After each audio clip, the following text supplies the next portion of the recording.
Hi, I'm Tim. I'm the economic forecaster, and this is a market update aiming for the week of June 5th of 2009. Well, we saw a lot of volatility in the Treasury bond market again this week.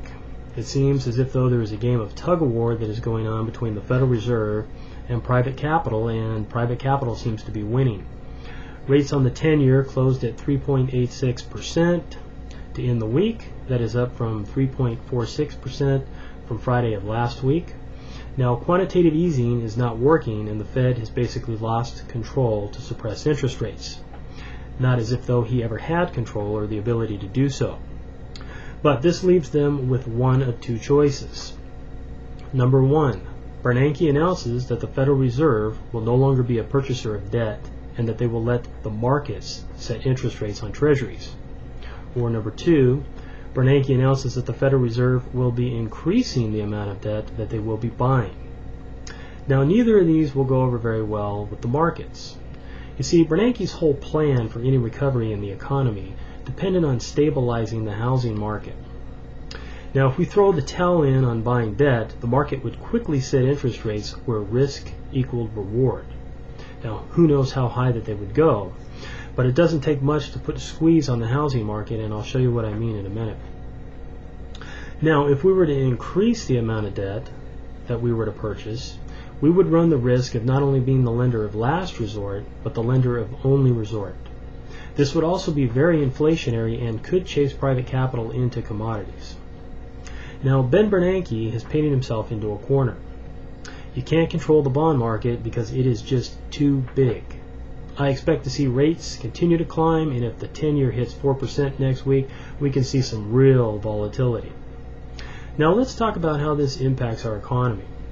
As rates rise, it makes it more expensive for consumers, businesses, and government to borrow money. Let's face it, we are credit junkies. Over the years, businesses and government have relied more and more on credit for everything. They've accumulated so much debt that the only way that they can survive is if interest rates remain low enough for them to be able to continue borrowing and to roll over the debt that they currently have. Rising interest rates would cut off their ability to operate, and it wouldn't take long for them to end up like General Motors. Now, I want to show you what's happening right now as a result of rising rates on the 10-year Treasury. Let's say you qualify for a house payment of about $1,000 per month. Last month, you could get a 30-year loan for about 4.5%. So on a $200,000 home, your payment would be about $1,000 per month. Now, that is principal and interest. Today, rates are about 5.5%.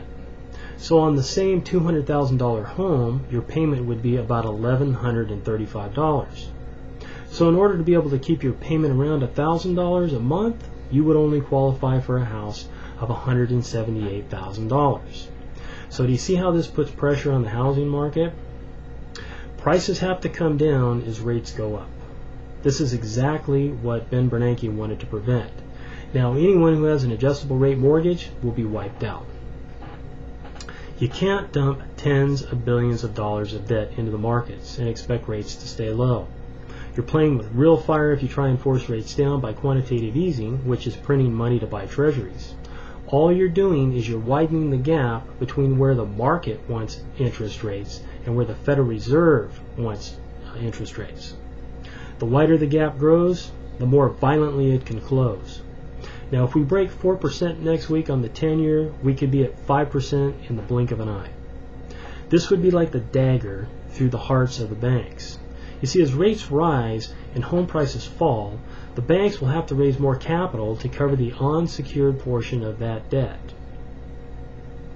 So what it means is that, say for instance, a bank loaned $300,000 on a home. But say that house is only worth $150,000 now. You see, there's $150,000 of that debt that is not secured. The bank has to have capital to cover the unsecured portion of that debt.